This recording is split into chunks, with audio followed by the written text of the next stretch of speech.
All right. So just to keep everybody who's following updated, I'm back in Colorado for a day. Next week's class, I'll be in India.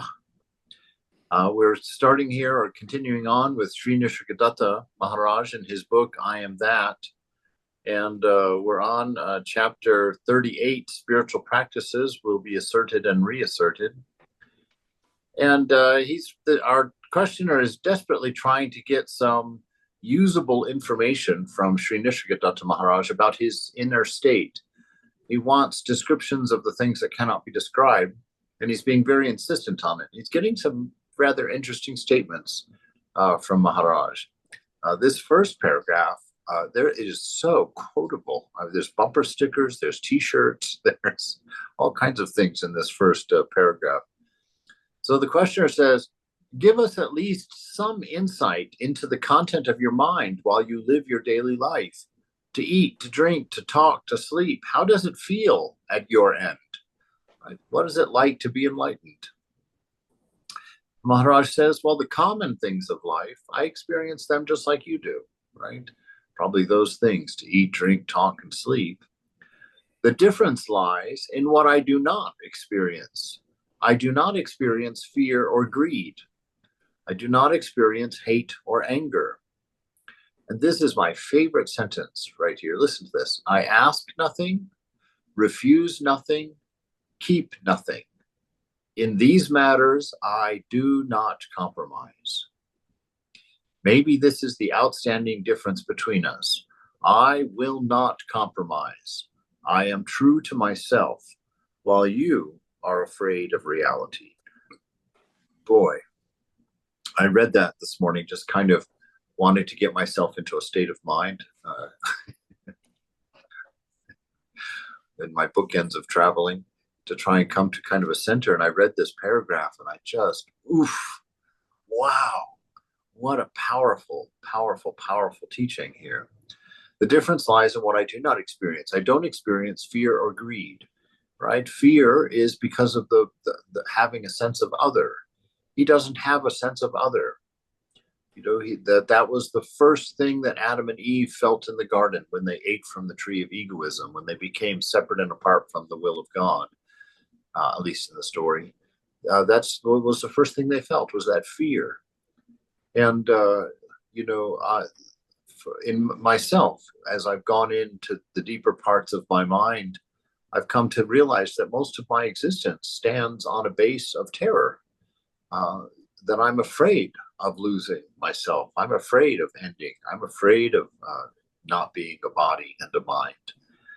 And just because I don't understand and don't know what lays behind or beyond.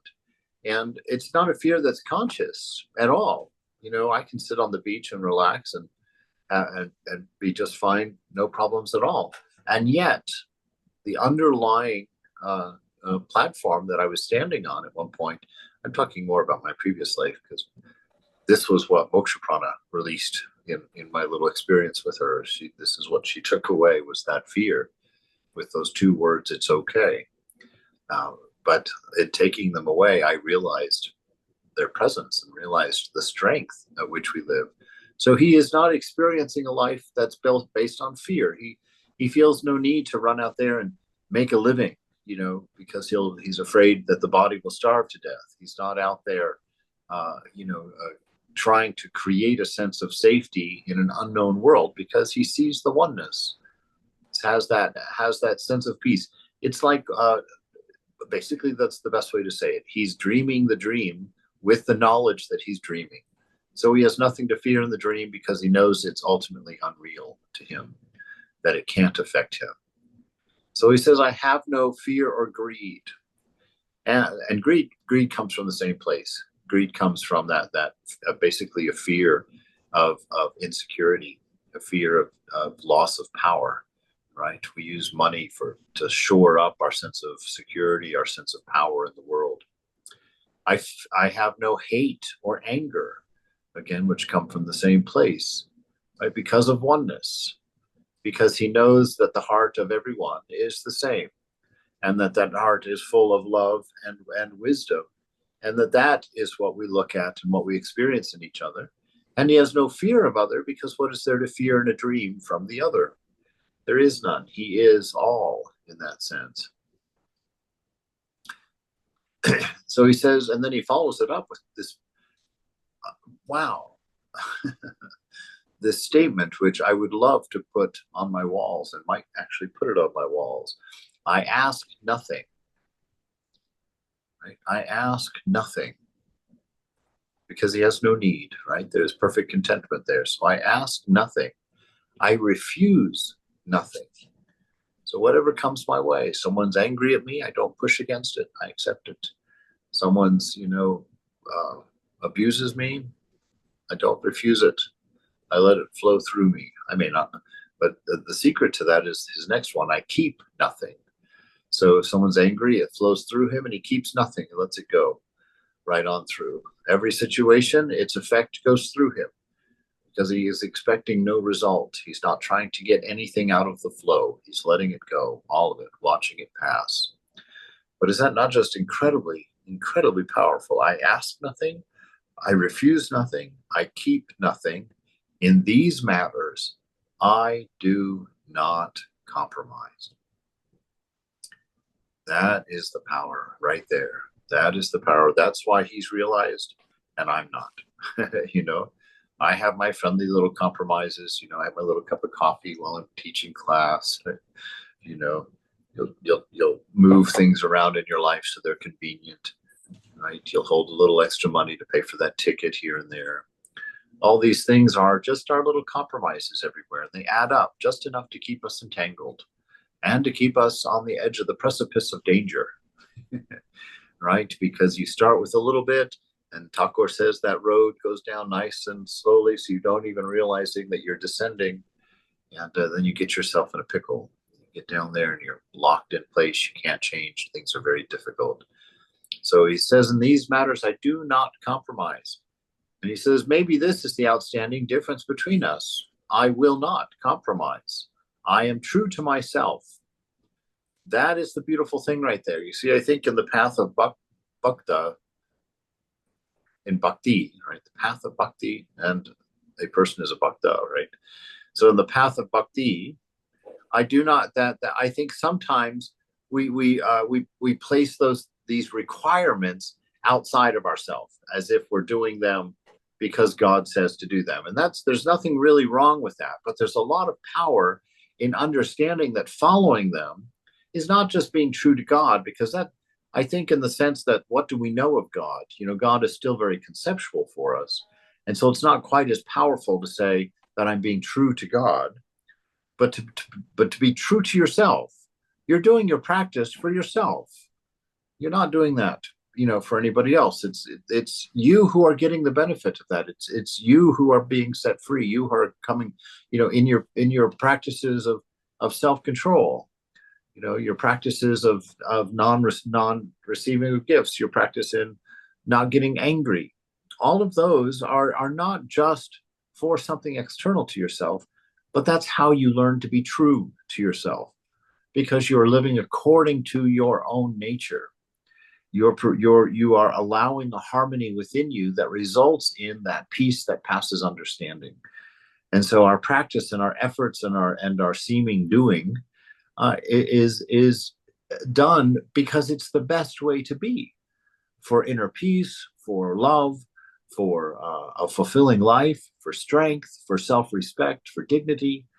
All of that comes from exactly this, being true to yourself. And that's why Vedanta starts with, who am I? Because if you don't know who you are, you don't know what you need to do to be true to yourself. And so the scriptures tell us, you are Satchit Ananda. So make sure everything that you do is inspired from that space, from being, from contentment, from stillness, from intelligence or wisdom. Make sure that you discern, is this the right thing to do? Is this the best thing to do? Is this the pleasant or the good? Right? Is this real or unreal? And use those things to move forward. And it comes from love. Is this love as equanimous as possible? That's what we have, the question we have to ask about our love, because If it's love for a particular, then somebody's being taken from. Right? So if it's for something, somebody's losing something in the game. We want the kind of love where everybody gains. We give it equanimously across the board. So he says, maybe this is the outstanding difference between us. I will not compromise. I am true to myself, while you are afraid of reality, right? That's why we're constantly trying to stay afloat, because we're afraid of what possibly could happen underneath. What the worst story, the worst story outcome is. We're always conjuring up things like that. Oh, be careful of this. Oh, don't do that. Oh, be sure of this. This reality, this being, we're afraid of it, and all of the things, because we believe ourselves to be fragile. We believe ourselves to be material. We believe that the boundaries of this body-mind are our boundaries, and the other on the other side of those boundaries is huge and unknown. No one can know. So we live in a fear of reality, and our attachments and our desires are to maintain that fear, to maintain a manageability of that fear, actually, right? Just slight distractions that keep us thinking, to keep us not facing the fact that we sit in Yama's waiting room, to not face the fact that we compromise, to not face the fact that we keep doing the same things over and over that hurt us, like hitting ourselves on the head with a hammer, over and over. So the questioner says, well, from the Westerner's point of view, right, there is something disturbing in your ways. I really have an issue when we take large groups of people and speak for them. But here we go. From the Westerner's point of view, there is something disturbing in your ways. To sit in a corner all by oneself and keep on repeating, I am God, God I am, appears to be plain madness. How to convince a Westerner that such practices lead to supreme sanity? All right, that's a good that's a good point, actually. If you see it in the way he's describing it, and actually in one of my, I told somebody that monasticism was really about spending an embarrassing amount of time in an empty room, repeating the name of God, and so it does sort of appear that way. So Maharaj says, well, the man who claims to be God, and, well, he's going around the question, actually. He's not talking about Westerners at all. That's not important. He's saying the man who claims to be God and the man who doubts it are both deluded. They talk in their dream, right? So to say that you know God, well, it's impossible. God cannot be known in that sense, right? And so we create an image of God, an idea of God. And as we grow in spiritual life, we keep adjusting that image, to increase into what we're learning. But it will always have a boundary. It'll always have a set of attributes to it.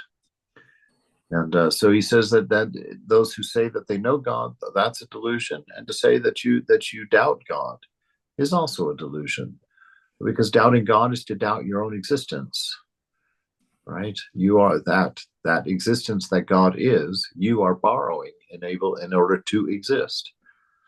And the other qualities as well, the love and the wisdom, all evidence that that God is in us, is our full support.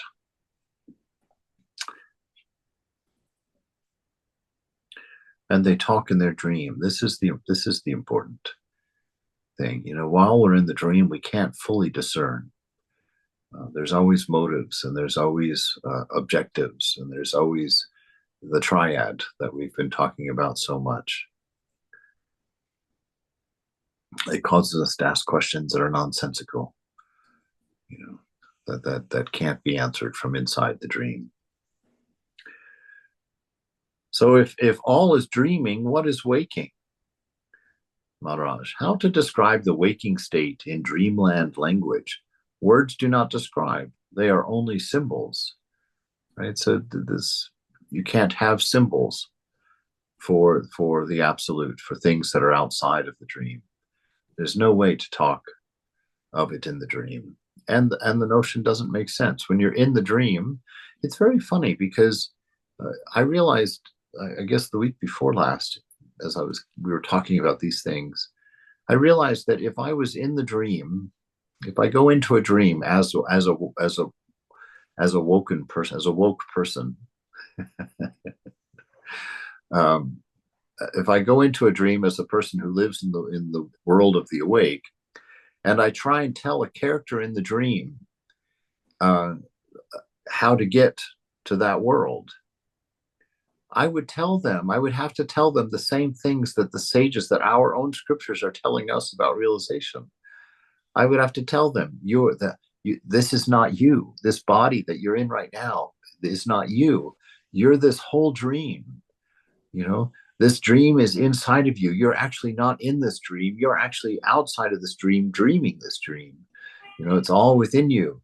And you're equally everything in this dream as you are yourself. And you can't die. You know, don't think that you're going to die. You can't even get hurt.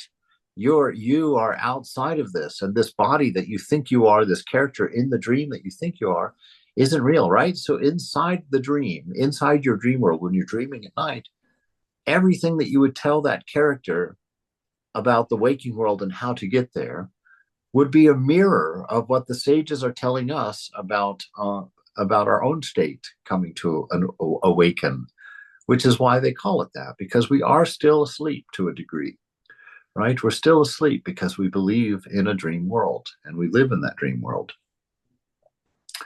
So he says, how to describe it? How can you possibly convince a dream character that he's the dreamer? And to convince many dream characters that they're all a single dreamer, right? So we're trying to hear and learn the same thing. And the idea of waking up, does anything in the dream cause awakening? No, right? Not usually. Sometimes it can cross-reference. But what causes a person to wake up? Well, nothing in the dream causes it. There might be an alarm in the waking world. Or you just know it's time and you wake up when that time comes. And who wakes up? The character in the dream doesn't wake up. Something that he doesn't even know, something that he's not even aware of, wakes up. Welcome to our dilemma, right?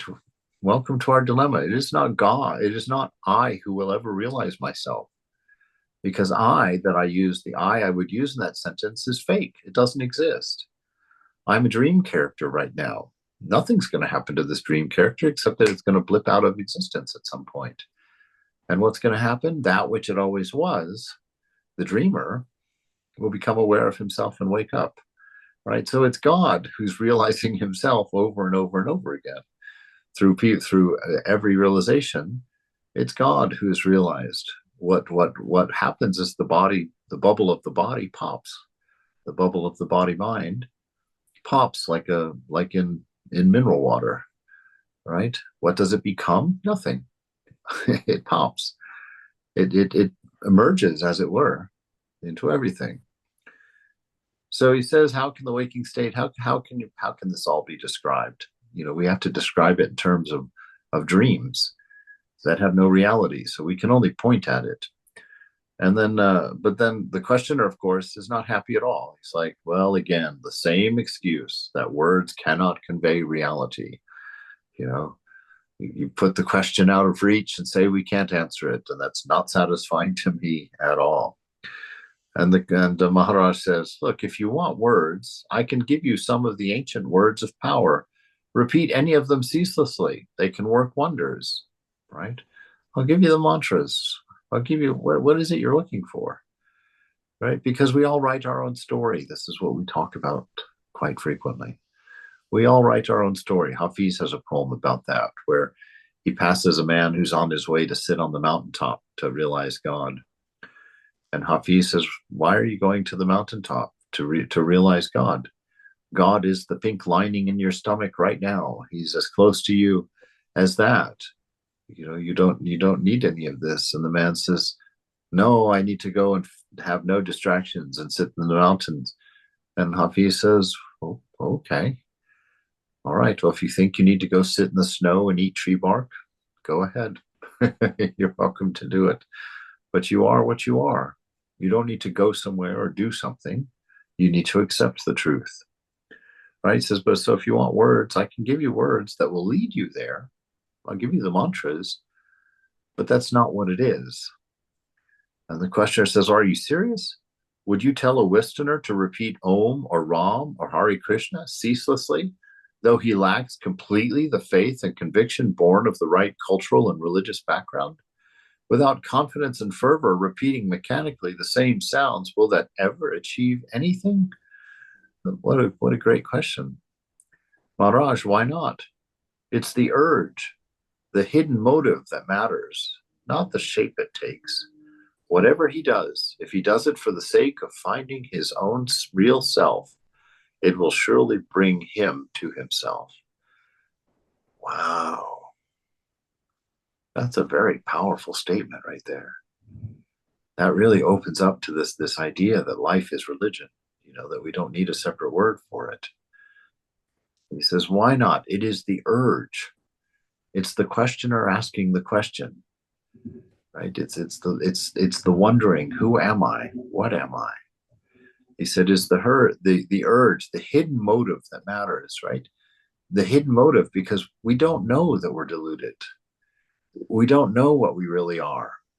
And that's, so the motives that press us to do these practices, that press us to visit these places and to meet these people and to read these books, that hidden motive in there, it's like that intuitive urge that, gosh, that's why religion will never go away in the world, to the lament of some and to the celebration of others. Religion will never go away because there's a hidden motive in us that searches for truth, for a reality, because we can sense it. We know there's something. We sit and live a material life, and we always come to the same question: is this it? Is this all there is? Because we just intuitively know, no, that can't be. That can't be. It simply can't be. So he says it's this urge, this hidden motive that matters, not the shape that it takes. Whatever he does, if he does it for the sake of finding his own real self, if you do it for the sake of truth, you do it for the sake of knowing. So it's a move in awareness, right? It's not a move that's kind of just you're in autopilot and living life. You're living for a reason, and that reason is just what Thakur says: realizing God. The realization of the self is the point of this life. And so he says, yeah, whatever he does, if he does it for that sake, it will surely bring him to himself. It will work. So, dude, that's why we do our practice. And the faith is, this is it. This will bring me home. Who knows when? It doesn't matter when. Enjoy the moment by being true to yourself. Questioner says, well, no need of faith in the efficacy of the means. So you don't have to have any faith in the means. He says, no need of faith, which is but expectation of results. Here the action only counts. Whatever you do for the sake of truth will take you to truth. There again, he says it again. Look at that. Whatever you do for the sake of truth will take you to truth. Only be earnest, mean it, be present with it, do it because it is the one thing you want to do, and that you want to do it for truth, not to be seen by your neighbors or be respected by your Swami or to get points for your next life. That's not it. Do it for the truth. Do it for the knowledge, for knowing who you are. Right? Only be earnest and honest. That's the hardest one. Being honest with yourself is the hardest one, because we've got all kinds of little favorite things that we like inside that we make room for, and anytime we get close to renouncing them, right? I'm just pouring out the contents of my purse on the table here. And you just you get this mind full of these petty little desires, likes and dislikes, and they form this personality that some reason we really like it. Even though Vivekananda tells us it's just a collection of limitations and restrictions, still the ego's like, but what a collection it is. look at these things that I like and don't like. Aren't they great? And we get caught in that, and we make excuses for it, right? We make excuses for it. I get that so many times. Somebody will be in a class and somebody will say, "Oh, Maharaj, my life is so busy.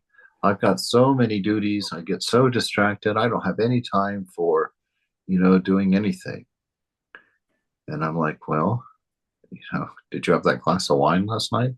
Yeah. Well, you had time for a glass of wine, right? And did you watch the news? We've got time for this. Every minister in the world will put it in a sermon at some point. You always have time for the things you love. You always have time for the things you love.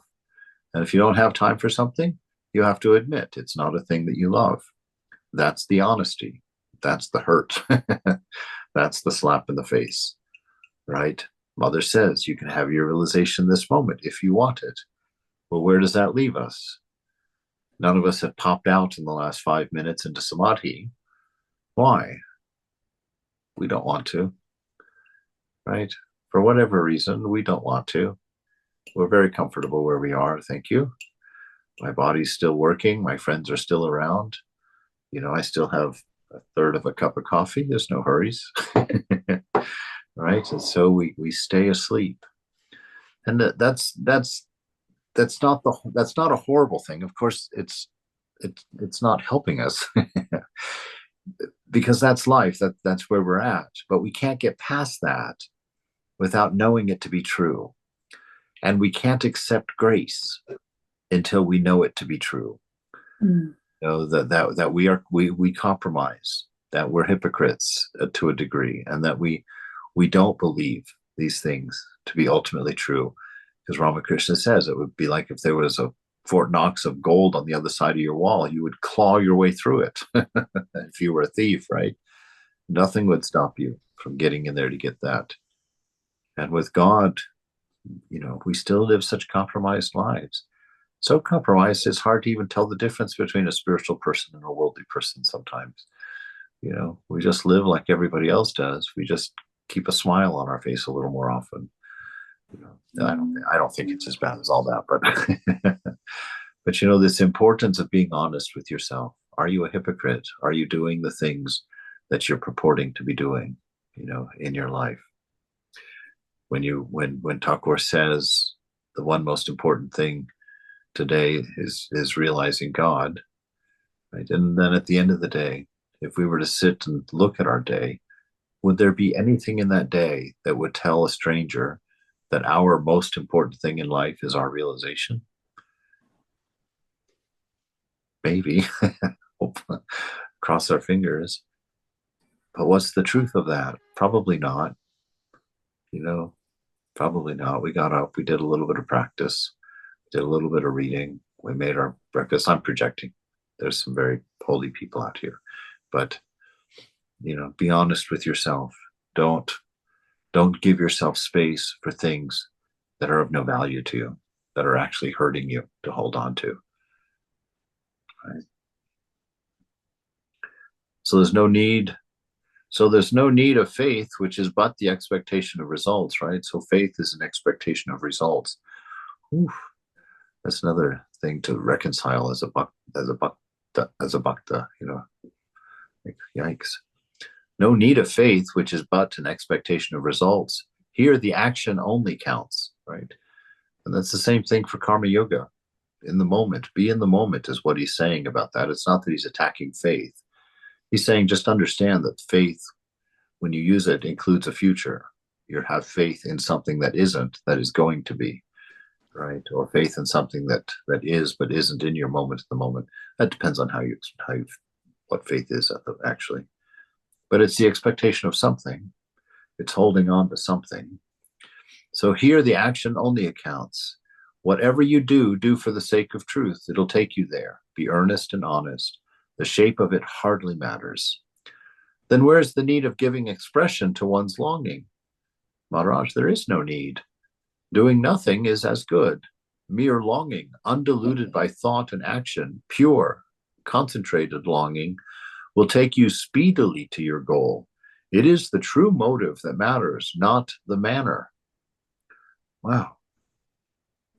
So there is no need to express anything. Doing nothing is as good. Right? Doing nothing. That's a paradox. Doing nothing. That means non-doing. And the reason that that's just as good is because that's really the goal. Doing nothing is as good. Mere longing, undiluted by thought. Okay, so that longing itself, the abstract, that what is it that is asking this question? You know, where is the imbalance happening? Where is the emptiness happening? You know, so don't dilute it with thinking about it, with coming up with cause and effect for these things, with wondering about it. You know, when I first asked Swami back in 2000, I don't know, 8 or something, you know, when I was really struggling with the depression, um, I asked Swami if I could take a therapist or if I could talk to a therapist. And he said yes, which surprised me, but he said yes, that would be a good idea. But then he just cautioned me. He said, don't think that the answer is going to lie at the bottom of your thoughts. He says, use it to become aware, just a silent awareness of what you are thinking and what is in the mind currently. He says, but don't think that by digging to the bottom of a thought, you'll come up with an answer and a cause for your depression. He says, it won't, that is not the problem. And that's all he told me, but I thought it was wonderful. I thought that was very good advice. Get the help, but don't think that the help is the solution. The solution is still within you, right? And it still has to be surrendered to. So it says, so mere longing, so longing itself, and Thakur tells us, you know, that the most important thing, one of the most important things is longing for God. So this longing, undiluted by thought and action, right? The feeling itself, pure, unconcentrated longing, will take you speedily to your goal. It is the true motive that matters, not the manner. So it's not what you're doing, but how you're doing it and why you're doing it. Are you doing it with love, and are you doing it for love? Are you doing it with intelligence and for intelligence? Are you doing it in the moment, present in the moment, in your existence? Questioner, unbelievable. How can dull repetition in boredom verging on despair? we can see how much he's enjoying his practice. How can dull repetition in boredom verging on despair be effective? Oh boy. Oh my. The poor guy. I'm just sitting here trying to think, there was a period where I could probably describe it that way. My first couple of years in the monastery, I had some boredom verging on despair for sure. You know, just sitting there like, really? Maharaj, the very facts of repetition, of struggling on, and of endurance and perseverance rather, in spite of boredom and despair and complete lack of conviction are really crucial. They are not important by themselves, but the sincerity behind them is all important. There must be a push from within and pull from without. Oh, that's interesting. There must be a push from within and pull from without. So that means if you're doing a within and a without, you've got it. You're in ego space, and so a push from within would mean from within the dream, from within egoism, a push to get out, a push to see the limitations. That's what discernment does, to see our limitations, to see what the real fruit of our situation with the desire loop really is, the slavery, understand our slavery, to stop thinking in terms of freedom is to do what I want, but rather understanding freedom is to not want to do anything, to not have any desire. So, yes. So the very facts of repetition, of struggling on, right? Your reason that you're able to push through all of these things, that you endure all of these things, that you keep going even though you fail continuously, in spite of the boredom and despair and the complete lack of conviction. These are crucial because they're not important by themselves. The actions, the practices, the endurance, the struggling, those are not the important things, but the sincerity, the fact that you're willing to keep going, the fact that you're willing to keep trying, that you're willing to face your failure over and over and over again. It's interesting because one of my teachers in the very beginning of my spiritual life told me that the main difference between a spiritual seeker and a worldly man is that the seeker will get on back on the horse every time he falls off, and the worldly man will walk the horse at some point, not get back on there. And so this is, he's saying that thing here too. And it's not the fact that you get up again and again that's important.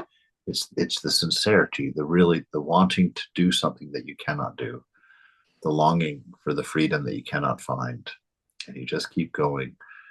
Because I've had some swamis tell me that the whole point of our practice is to wear us out, you know, to literally exhaust us, so that you can come to the point where you realize you have nothing, you can do nothing.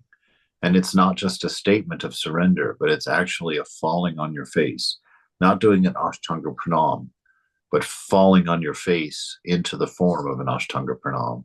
So it's not an act of will, it's a complete act of refuge, a complete surrendering. I don't know what to say. I just don't know what to say. God, I've done everything. I take refuge in you alone. I sit here completely unable to know what direction to take my first step, completely without conviction, without understanding. I said, I'm so lost. And in that moment, you're ready. In that moment, you have space within you for infinite grace, because you have no self-will left, no ego, no ego effort, no ego reserve left at all. Right? So that's the push from within and the pull from without, the ideal. You know, that your beloved, that inspiration, whether it's the ultimate reality or whether it's Thakur, or whether it's Jesus or Buddha or Rama, that inspiration, that looking at the stars, is what you need to keep going. So your longing within and the inspiration from the ideal, which at that time appears to be outside of yourself. My questions are typical of the West. There, people think in terms of cause and effect, means and goals. They do not see what causal connection can there be between a particular word and the absolute reality.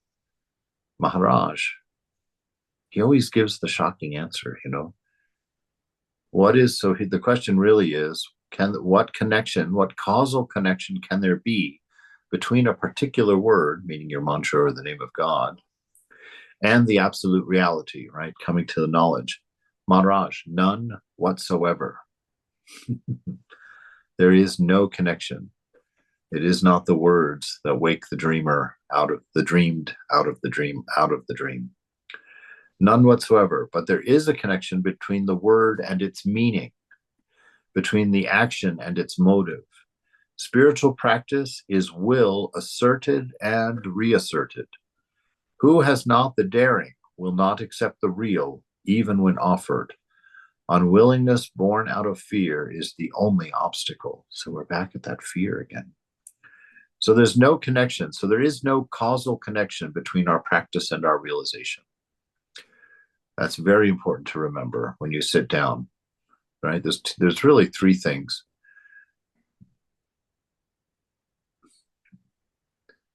You know, as I go farther and farther, I keep wondering, I'm coming to the point where I'm starting to understand something that kind of scares me a little bit. And that is, there's many ways to do this. And the ways that have worked for me in different aspects aren't necessarily helpful to everybody. But to me, the things that are really changing or giving me a sense, maybe it's an illusion, of going forward, is this whole idea right here that there is no cause for my realization. And so when I sit to do practice, I remember that this is not going to cause my realization, right? Why am I doing this? I'm doing this as an act of surrender. I'm surrendering everything else I could be doing at this moment to this. And in this moment, I'm making myself available, because if I am not, if there's no causal relationship, then there's nothing I can do. And that is congruent with not being the doer. And so meditation, or our practice, is to sit in that knowledge and allow the external, right, which in our delusion is God, is our beloved, or the ultimate ideal, the ultimate reality, to affect its change in us, to keep our mind on it as the ideal, to keep sitting in the light of our ideal and let the suntan come, right? So none whatsoever. There is no connection between the words and no causal connection between words and the absolute reality. None whatsoever. But there is a connection between the word and its meaning. And the word he's talking about, of course, the name of God and its meaning. That one invokes the presence. So God is an ideal. And by being an ideal, that means that it's a constantly changing concept within your mind. That is really pointing at something that can't be in the mind, but it's causing the mind to again and again become purer and purer. As that name is mentioned, each time the presence is invoked, and awareness of that presence is invoked. And when you're in that presence is like a big comb through your mind, taking out the tangles. And each time you say it, when you brush your hair, you don't just go brush and walk away, right? Actually, I haven't brushed my hair since I was 3, I don't think. But anyway, you don't brush your hair and walk away. You brush, right? Get those tangles out over and over and over again. And that's what meditation is. It's sitting in the presence and letting the name of God comb your soul. Or in the words of Hafiz, the name of God is the cheesecloth that you run your soul through again and again each time you repeat it. And each time you repeat it, you come out a little bit purer. The me and mind, the ego, gets a little thinner each time, even if you don't know or are not aware of those changes. Just the presence is enough. That we look at the Brother Lawrence and we see that just that constant awareness of the presence brought him to a state of ecstasy, brought him to a state where he had to disguise his joy, his inner bliss, his inner joy, because it was causing trouble for some of the monks. He wasn't able to cut the tomatoes properly because he was so happy he could hardly see the tomato, right? But when it comes down here, he says, he who is not daring will not accept the real even when offered. That's quite a statement right there. He who has not the daring, right, the courage, will not accept the real because we're afraid of it, right? That dissolution. We can't imagine not having a particular. We can't imagine not having a story. And we're terrified to let go of it. And because we don't have that courage, we don't accept reality, which is available in this moment. Your realization is available to you in this moment. But you're afraid to take it because you've gotten comfortable in the make-believe room you're sitting in. Unwillingness, this last sentence here is quite something. Unwillingness born of fear is the only obstacle. So it's good to sit there, sit in your shrine and understand I can have realization right this very moment if I want it. My only obstacle is my fear. Let's go not be afraid. Let's go find the source of my fear and renounce it, surrender it, right? And so sit there and open your awareness, stop the thoughts. Don't analyze with thinking. It doesn't manifest in thinking. It comes from behind thinking. You'll know it and see it and be honest and be courageous about facing it. And let that courage, that you find in your faith and the knowledge of the moment, in the grace that surrounds you by the nature of the universe, you go forward. What is there to be afraid of? The unknown, that which you do not know, the not being, the opposite of your existence, the not knowing, the not doing, the beyond, all these things that we don't understand, right? Because we believe in time-space causation, we believe intensely in our doing. We believe it's absolutely necessary. When I first came out for this experiment, I believed I was going to have to go get a day-to-day job to eat. I couldn't imagine that wasn't necessary. It still causes me to sit here and just kind of giggle nervously, at these things. So we're afraid of the unknown. You mean to say that while you can share the manner of your achievement, you cannot share the fruits? Of course I can share the fruits, and I'm doing so all the time. But mine is a silent language. Learn to listen and understand. Wow, we've talked about this. This is that silent space within, before mind, before thought, where the knowing happens. This is what he's pointing at here. Mine is a silent language. Learn to listen, right? If you're not the doer, then how can you describe any of your organs as organs of action? Right? If you're not the doer, what makes you think any of your organs of action are for action? The only action that they're there for is surrendering. You have to turn your mind into a satellite dish. You have to turn your body into a satellite dish. You have to turn everything about yourself toward the dawn, toward the divine, and listen intensely, which means don't think, don't fix, don't do, don't imagine that there's any causal thing going on at all. Listen to reality. Listen to this moment absolutely with everything. Nothing is acting. Nothing. Everything is sensitive, open, and listening to the moment. And in that is knowing who you are. It's only in that silent listening space where you know what you are. But again, it's not going to fit into any of the organs of action to be expressed. It cannot be expressed, truly,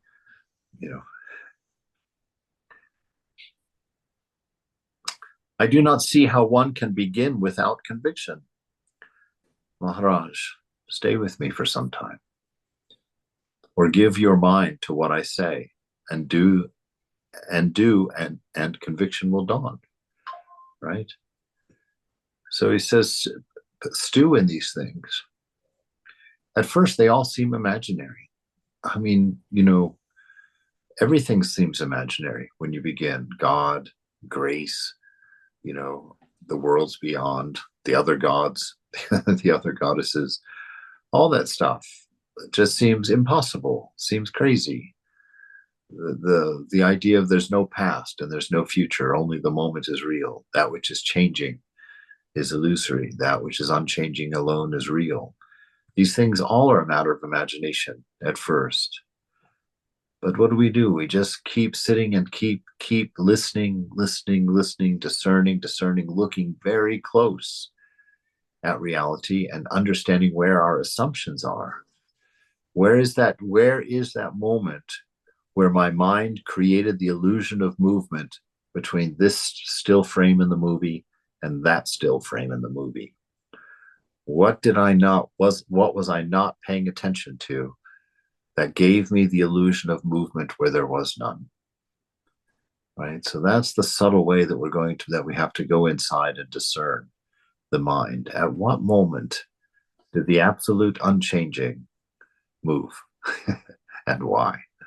Right? And we understand that it's because we attached to something that was moving and flowing through us. We grabbed it And that one thing, it might have been the fact that you like coffee. Something, some tree branch of desire, some finger of me and mine dipped into that stream of flowing time-space causation that is, never repeating. Something caught on it. And because you had one thing catch on it, sometimes you see that a whole dam can form across a creek just because one branch caught a leaf. And then it caught another little twig. And then it caught another leaf. And then it caught a little piece of dirt and a piece of moss and a piece of grass. And before long, it's blocked off, literally formed a dam across the river. That's what we do. That's why attachment is so dangerous. It catches on our awareness. It causes thought, right? It causes story. And that story keeps getting bigger and bigger and bigger. It's the story of the yogi with the loincloth. All for the sake of a loincloth, he ends up with a ranch raising cows, right? And this is why we always have to be watchful. I found it in a funny way when I moved here, decorating my room. My room. My room is like, I don't know, probably I don't know how big it is in here, 8 by 10, 10 by 10, something like that. Anyway, it's a room. And it's amazing how much my mind thinks is necessary in that space. Oh, I need a bed. Oh, I need a desk. Oh, I need a second table. Oh, I need a chair. Oh, I need a lamp. Oh, I need another chair. Oh, I need a table by my chair. Oh, I need a bookcase. It never, oh, that little throw rug is so nice. That would look great in my room. Oh, a plant. I need a plant. Oh, I should get 2 plants. Right? That's me and mine. That's how it happens. You sit there and it just keeps collecting. And then you die. And your children walk in and look around and like, what in the world are we going to do with all this stuff? Oh my gosh. Look what my mother collected. Look at all these pictures and figurines and my goodness gracious, right? and and all of our things are so precious for us. Most of them are going to end up in the thrift store. Right? And even more than that, probably the mass majority of it's going in the dumpster. So think about that the next time you look at all of the sweet little things that have the sentimental value in the room. If you're not going to throw them out, your kids are. That's the honesty. That's the knowing. Okay, this is the truth of the matter, right? And then how do you feel when you think about death? Is it morbid to you? Because it's the reality. Are you preparing? I think that as we get older, we should start getting rid of stuff. That's the ideal of sannyas, the last stage of life. It's you walk out into the woods, you walk away, let the kids deal with all that stuff. Let them take over the mess that's left behind. I'm walking out. I'm going out the way I came in with nothing. Right? And if we don't do it physically, at least do it mentally. Thakur says, let go of stuff. All right, we'll stop there for today. Does anybody have any questions?